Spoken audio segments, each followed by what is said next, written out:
The moment I saw her pull up in that shiny, oversized SUV, I knew chaos was about to break loose. HOA Karen, the kind of woman who believed the entire world should bend to her rules and inflated sense of authority, was staring into my backyard like she somehow owned the air behind my house. And today, she didn't just have a stare, she had a scheme. I was outside working on my dirt bike, tightening bolts, checking the chain, minding my own business, completely unaware that she had already decided she wanted what I had. Yes, my dirt bike. Not because she needed it.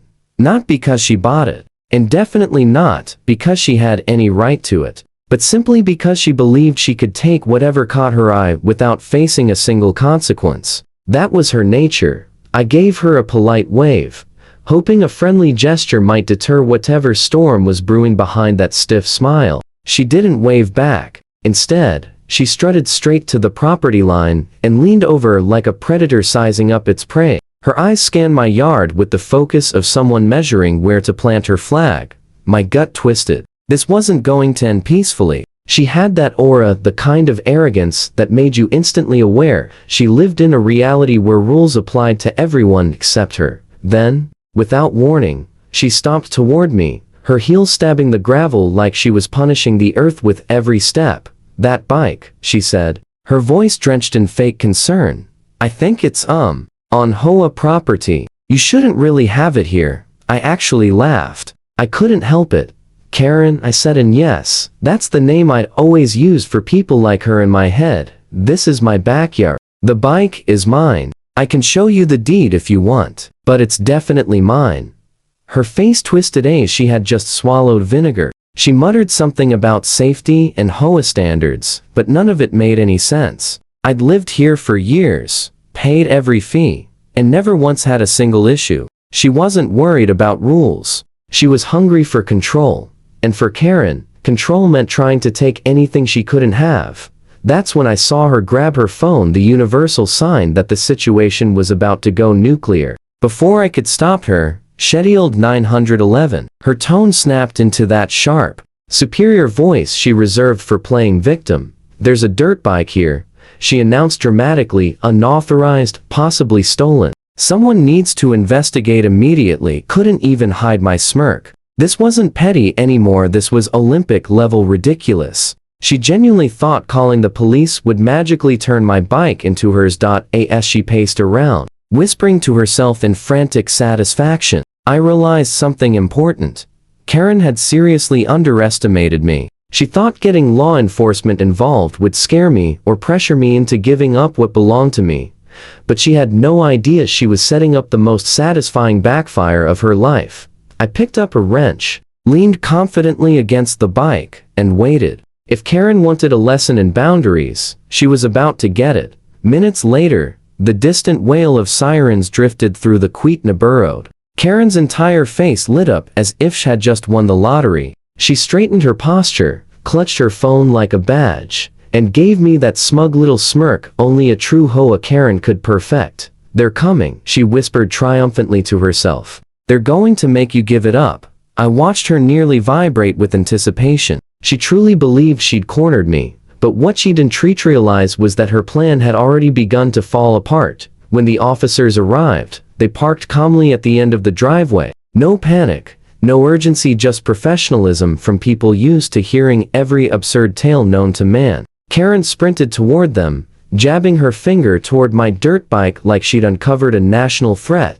"Officer, he shouldn't have that bike here. It's, not authorized," she shouted, already flustered. I stepped forward, wrench still in hand, offering a relaxed smile. "Morning, officers. This is my property, my yard, my bike," I said, handing them the deed and the registration. They looked over the documents, exchanged a quiet look of understanding, then turned to Karen. "So, you're saying this isn't his?" one officer asked. Karen froze. "Well, it's just he shouldn't." She was already crumbling. I explained how long I'd lived here, how I maintained the bike, how I'd never had one single complaint, and that no rule existed against keeping it in my backyard. The officers nodded along, hearing exactly what they needed to hear. Every time Karen tried to interrupt, The officers simply turned back to me, waiting for me to continue. And every time, I calmly dismantled every lie she attempted to push. It didn't take long before the reality sank in. She had misplayed this so badly it was embarrassing. Her cheeks flushed with humiliation as she finally realized she wasn't in control, she was the one being exposed. When the officers finished their check, one of them smiled politely and said, "Everything seems in order. You're completely fine to keep your bike here." Karen's jaw practically hit the ground. She looked at me like her entire world had just caved in. I tightened my grip on the wrench and gave her a slow, knowing smile. Because this was only the beginning of her downfall. Karen stood frozen, her expression a tangled mix of fury and humiliation. She had stormed over here, inflated with confidence, absolutely sure I'd crumble the second she applied pressure. Instead, she'd been publicly shut down, stripped of her imaginary authority in front of actual law enforcement. I could practically hear her brain scrambling, searching for any loophole, any trick to save face. But there wasn't one. She had overplayed her hand, and now she was stuck with the fallout.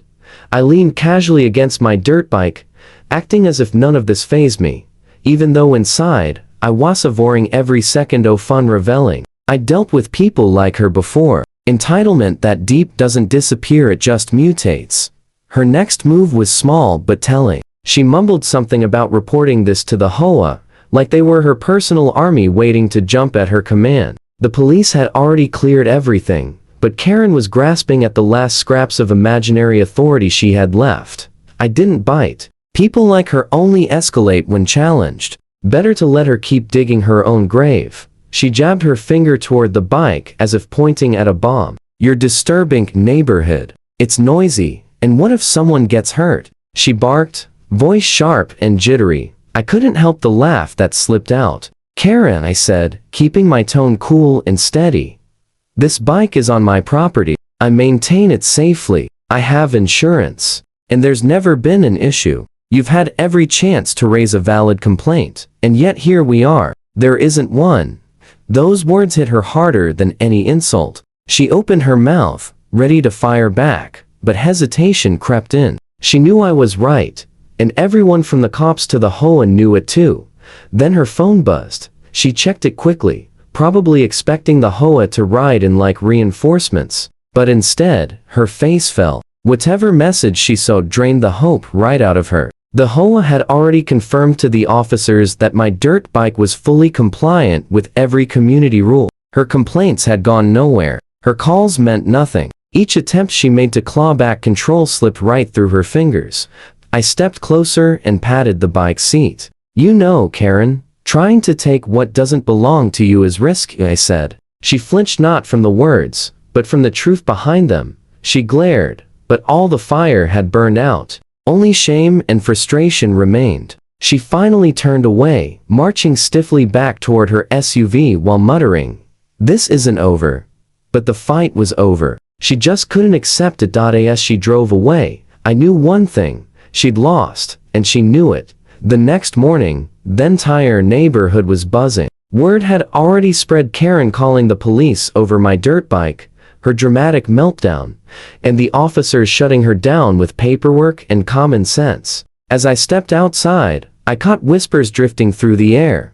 "Did you see her face? She actually called the police over a backyard bike." People chuckled quietly as they passed by, shaking their heads at her outrageous behavior. Karen's precious reputation had taken a beating, and honestly, it was beautiful to witness. I decided to enjoy the victory. I polished the dirt bike, checking each bolt and link in the chain, appreciating how it had become more than a machine. It was a symbol, now a reminder that standing your ground matters. Every twist of the wrench felt like a small personal trophy. As I worked, Karen's SUV rolled down the street. Slowly, too slow. She parked a few houses away, staring with resentment and embarrassment, twisting her features. She was clearly trying to figure out how to spin this disaster into something that didn't make her look like Thenabarad villain. Spoiler, she couldn't. Later that day, she actually had the nerve to come back. She walked toward my gate with that sharp, clip stride, the one she used when trying to fake authority. "I just want to talk," she said. bitterness leaking through her voice despite her attempt to sound composed. I stood beside my bike with my arms crossed, waiting. She stumbled through her usual tactics, thinly veiled threats about HOA fines, claims that my bike was disrupting the community, and, of course, say her classic line, "You're making me look bad in Thenabarad." But each threat bounced right off. I responded with calm, unshakable facts. The bike was legal, registered, and on my property. Every accusation collapsed the second it left her mouth. Finally, red-faced and out of ammunition, she muttered her favorite empty promise. "This isn't over," then stomped back to her car. I watched her drive off, knowing she had nothing left. No leverage, no authority, no audience willing to take her side. Neighbors waved as they passed, some laughing, some offering thumbs up, all of them clearly tired of her antics. Karen's defeat had become community entertainment. That evening, I sat on my dirt bike in the warm glow of the setting sun. The backyard looked peaceful, almost victorious. Karen's attempt to claim my property had blown up spectacularly, and it had only strengthened my resolve. I followed the rules, didn't back down, and refused to let entitlement intimidate me. The bike, once just a hobby, had become a symbol of boundaries and resilience. I smiled, revved the engine, and took a slow ride around the yard, free, triumphant, fully in control. Karen had learned the hard way. You can't force your will onto someone else's property without consequences. And as for me, I knew one thing with absolute certainty. No one was ever going to take what was mine. Not Karen, not the HOA, not anyone. Victory had never tasted sweeter. If you enjoyed this wild HOA Karen story, make sure to hit that subscribe button so you don't miss the next insane episode. Drop a comment below telling me what you would have done in my shoes. And don't forget to like the video if you enjoy watching Gentitabalds finally face the consequences. Let's keep the chaos coming.